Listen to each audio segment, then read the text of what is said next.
welcome to our briefing.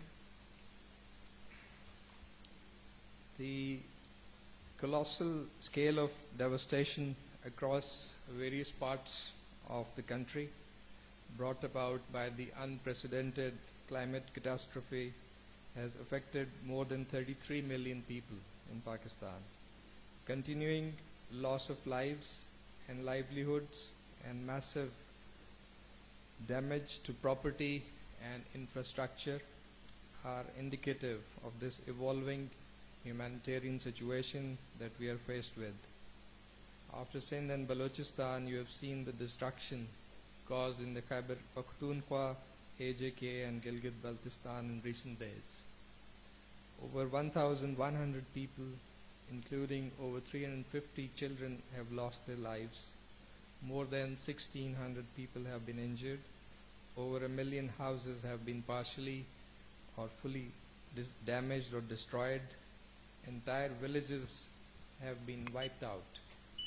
Over 735,000 livestock have perished, and over 2 million acres of crops have been lost, besides severe damage to communications infrastructure.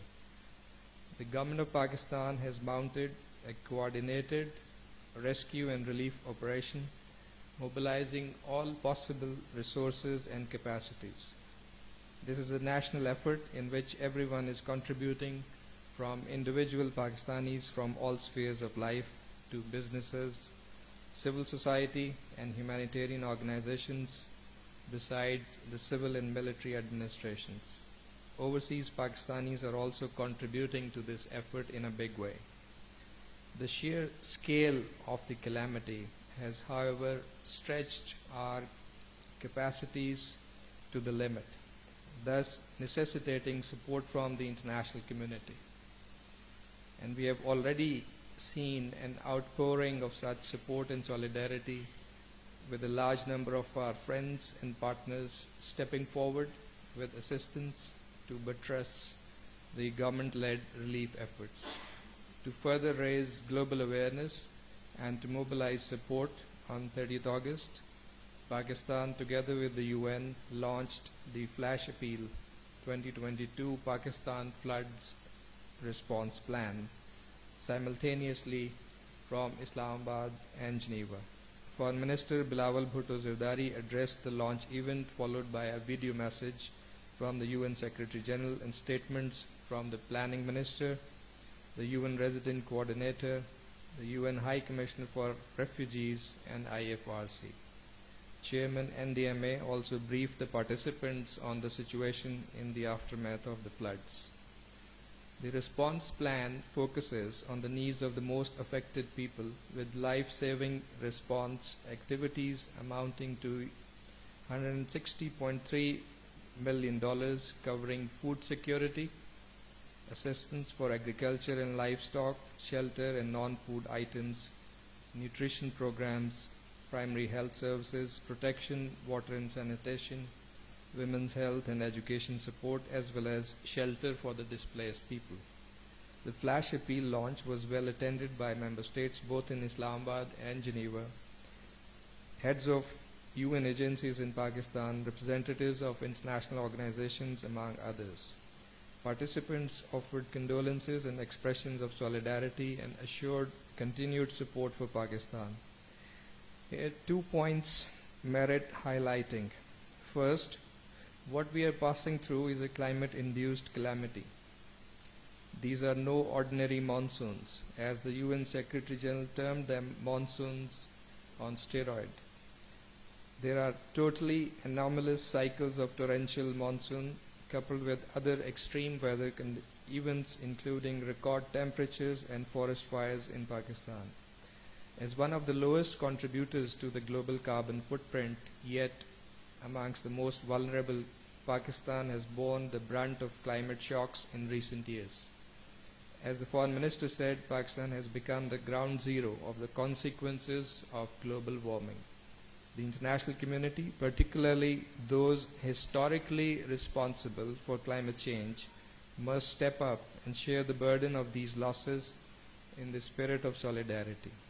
Second, While we are in the relief phase right now, there will be this important transition to the reconstruction and rehabilitation phase, which, given the mega scale of this disaster, will require continued, sustained, and substantial support of the international community. All our efforts will be focused towards that objective. As you would have followed yesterday, Foreign Minister Bilawal, accompanied by diplomats and representatives of international organizations, visited a number of flood-hit areas. The Prime Minister has also been visiting the affected areas personally, overseeing relief efforts. We have closely engaged the diplomatic corps here in Islamabad and are mobilizing efforts through proactive outreach through our missions abroad. During the previous week, leaders from across the world expressed their sympathies for the people affected by the floods and showed solidarity and support for Pakistan in this hour of need. The presidents of Turkey, Iran, and the UAE, as well as the president of the EU Council, called the Prime Minister. The Foreign Minister also received telephone calls from the Turkish Foreign Minister and the Minister for Europe and Foreign Affairs of the French Republic. Let me also inform you that the UN Secretary General will be visiting Pakistan on 9th and 10th of September. This will be an important visit. The Secretary General will be here to express solidarity and to showcase the international community's support for Pakistan at this difficult time. Here I would like to highlight, till last night we have received flood relief goods through 21 flights, notably from Turkey, UAE, and China. There are trains also flying from Turkey. These air and road bridges are expected to continue in the coming days and weeks.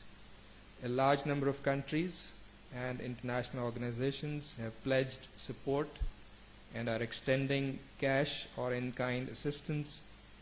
And these include Australia, Azerbaijan, Canada, China, EU, France, Iran, Japan, Kazakhstan, Kuwait, New Zealand, Norway, Palestine, Qatar, ROK, Saudi Arabia, Singapore, Turkey, UAE, United Kingdom, United States, Uzbekistan, and this is not an exhaustive list, along with various international organizations including World Bank, Asian Development Bank, and other UN agencies. We are grateful for this timely and much needed support. Ladies and gentlemen, in complete cognizance of the need to invest in a sustainable future to avoid falling prey to climate change induced natural calamities and mindful of Pakistan's extreme vulnerability to climate change, Pakistan remains committed to a sustainable green agenda. In accordance with these objectives, Pakistan has signed yesterday in Copenhagen the Green Framework Agreement engagement with Denmark. The Green Framework engagement will mark the first step in creating stronger collaboration in areas such as climate change mitigation and adaptation and a just and sustainable green transition. A joint action plan will be finalized between the two countries containing specific activities of collaboration. Ladies and gentlemen, we remain deeply concerned on the grave human rights and humanitarian situation in the Indian illegally occupied Jammu and Kashmir, where the Indian occupation forces have martyred another 6 Kashmiri youth, including a 23-year-old engineering student in fake encounters in Baramulla and Shopian areas. Today marks the first martyrdom anniversary of the iconic Kashmiri Hurriyat leader Sayyid Ali Gilani. He was a personification of sheer courage and grit and the face of the Kashmiri people's valiant struggle to achieve their right to self-determination as enshrined in numerous UN Security Council resolutions. Called Babai Hurriyat by his compatriots, he breathed his last in a long-drawn illegal Indian custody on 1st September 2021. The Indian Charge of Affairs in Islamabad was called to the Ministry of Foreign Affairs today, and a strong démarche was made over India's continued apathy towards the iconic Hurriyat leader's right to a burial in accordance with his will and the wishes of his family. Pakistan's deep regret was conveyed over Government of India's persisting intransigence that has denied Sayyid Ali Gilani's mortal remains a dignified burial in the cemetery of martyrs as per his desire. More ominously, Kashmiris are not even allowed to pay respects to the revered leader at the graveyard in Haidarpura, Srinagar, where he was hurriedly buried, as you remember, last year by the Indian occupation forces in the absence of his family members and followers. We believe no amount of Indian brutality, apathy, and incredible absence of morality can dampen either the spirit of resistance of the Kashmiris in IIOJK or the fond memory of its people for their visionary leaders of the like of Sayyid Ali Gilani. May his legacy continue to inspire those carrying his mission forward to bring an end to the illegal Indian occupation of Jammu and Kashmir. Thank you.